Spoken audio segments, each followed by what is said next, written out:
I know that the title may sound a bit confusing, but hear me out. Investing is really important for creating and maintaining wealth. And by saying investing, I'm referring to traditional investing, like stocks, the S&P 500, and so on. I'm not talking about investing money to start a business or a startup. I'm just referring to the type of investment where you can get some type of passive income. Make sure to stay until the end of the video so you don't miss anything, because this should be talking more often in my honest opinion. When I first started taking my financial life seriously, I started looking on YouTube for some advice. Like most of you, you hear some gurus saying that you should invest X amount of money every month so you can earn $1 million and retire by your 65. Like, yes, you should do that. But if you want to get rich before, like by your 30s, this is not enough. Getting rich young, or at least having some financial stability early, is one of the best things you can do for yourself. In fact, I noticed this by watching Ali Abdal when he talks about our book he read about this topic. Hello guys, I'm Aisar, Gatrif, serial entrepreneur and investor.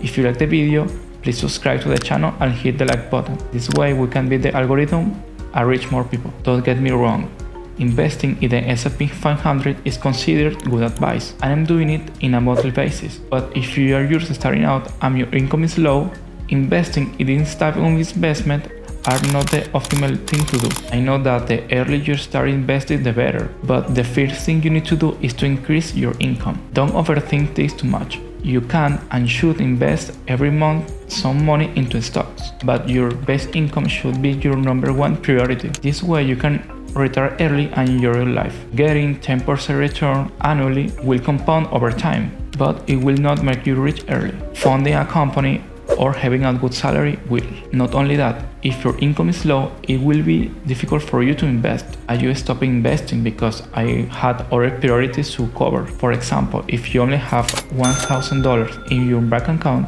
and your income is not good, it is better to invest that $1,000 in something that will help you generate more. Like it can be a course, inventory for Amazon FBA, and things like that. You get my point. The key here is to increase your income. After you have a good income, you can start thinking about investing. Thanks for reaching the end of the video. If you like it, please subscribe to the channel or hit the like button. It will help me a lot.